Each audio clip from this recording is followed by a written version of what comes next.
बता रहे हैं कि जनता दल यू की सीटों की संख्या में बहुत बड़ी कमी आई और बीजेपी के सीटों। जी बताइए, प्रेस कॉन्फ्रेंस बुलाने का क्या वजह है? बुलाने की वजह कल का जो केंद्रीय बजट आया है और कोरोना के बाद जो ये बजट आया है ये कई मायने में ऐतिहासिक है, क्योंकि भारत सरकार ने पूरी कोशिश की है कि इसमें छोटे और मध्यम दर्जे के व्यापारियों को राहत देने की, और उस कड़ी में हमारे confederation of all India traders CAIT के द्वारा सरकार को जो सुझाव दिया गया था या सरकार के मंत्रियों के साथ, वित्त मंत्री के साथ, वाणिज्य मंत्री के साथ जो मिलकर उनको अपनी बातों से अवगत करवाया था, तो सरकार ने उसको प्रमुखता से उन बातों को सुना भी और किया भी। इसके लिए मैं भारत सरकार को धन्यवाद देना चाहता हूँ, ये मोदी सरकार को मैं साधुवाद देना चाहता हूँ। खास तौर पे सोने के ऊपर जो कस्टम ड्यूटी थी उसको कम किया गया है। जो पहले 12.5% कस्टम ड्यूटी थी उसको घटा के 7.5% कर दिया गया है। यह इसलिए किया गया है कि सोने की कीमत में गिरावट हो और सोने की मांग जो है बनी रहे। ये पूरे भारतवर्ष के ज्वेलर्स की लगातार मांग चल रही थी कि कस्टम ड्यूटी को कम करना चाहिए और सरकार ने किया है। तो ये हमारे कैट के प्रयास से एक बहुत बड़ी चीज़ हम लोगों ने हासिल किया है। साथ ही 10 करोड़ से नीचे के वैसे व्यापारी जिनका मुख्यतः सारा टर्नओवर डिजिटल होता है, उनको इनकम टैक्स ऑडिट के दायरे से बाहर कर दिया गया है, जिससे सरकार के इस कदम से वैसे व्यापारी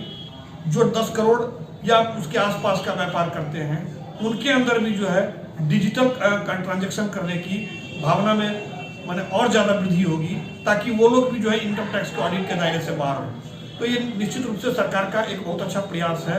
और इसमें हमारे कैट के द्वारा ये मांग को रखी गई थी, इसको भी सरकार ने प्रमुखता से सुना है। इसके अलावा इनकम टैक्स के अंदर 3 साल से पूर्व की फाइल को किसी के द्वारा भी जो है टच नहीं किया जाएगा। ये आयकर विभाग के अंदर व्यापारिक तंत्र को मजबूत करने की दिशा में सरकार का बहुत बड़ा कदम है, जो कि व्यापार को सरलीकरण की दिशा में एक बहुत मजबूत कदम माना जाएगा। यह भी कैट के द्वारा जो सुझाव दिया गया था उसको भी सरकार ने प्रमुखता से माना है। और जीएसटी की कई विसंगतियां हैं,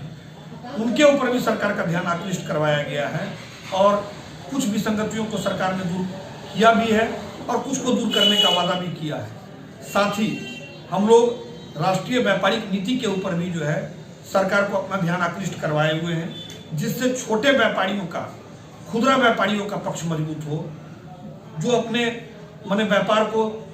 पूर्व की तरीके से मजबूती से संचालित कर सके। इसके लिए भी हम लोग सरकार को अपना ध्यान की आकृष्ट करवाए हैं और निश्चित रूप से हमको पूरा भरोसा है कि सरकार हमारी इस मांग को भी सुनेगी और ये भी मांग पूरा करेगी, क्योंकि ये मांग अगर पूरी होती है तो छोटे व्यापारियों की आवाज़ ये सरकार पहले भी है, अभी भी है और आगे